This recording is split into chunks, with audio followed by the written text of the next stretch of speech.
შეხვედრა გარემოს დაცვის სამინისტროში უწყებაში ტყის მონიტორინგის საკითხზე ემშელებს ბიომრავალფეროვნების მდგრადი მართვა სამხრეთ კავკასიაში ესეთია პროექტის დასახელება.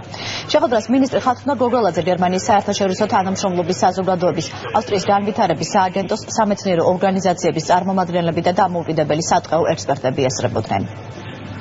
დღევანდელი შეხვედრის მიზანი გახდათ სომხეთის გამოცდილების გაზიარება, სადაც GIZ-ის დახმარებით მოხდა სატელიტური ფოტოების საშუალებით ტყეების მდგომარეობის შესახებ ინფორმაციის მიღება.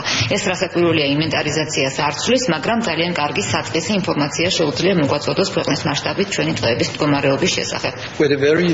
შეხვედრაზე სამინისტროს წარმომადგენლებთან და დამოუკიდებელ ექსპერტებთან ერთად განვიხილეთ საქართველოში ტყის მონიტორინგის აუცილებლობა და მისი განხორციელების გზები, მათ შორის კავშირი დისტანციურ ზონდირებასა და ტყის ინვენტარიზაციას შორის. ტყის მონიტორინგის განსახორციელებლად აუცილებელია განისაზღვროს ტყის მასივების ამჟამინდელი მდგომარეობა, რათა მოხდეს სახელმძღვანელო პრინციპების შემუშავება. სამინისტრომ ახლახანს შეითავსა სატყეო სექტორის მართვა და შესაბამისად ტყის მდგრადი მართვის განხორციელების ღონისძიებები ძალიან მნიშვნელოვანია.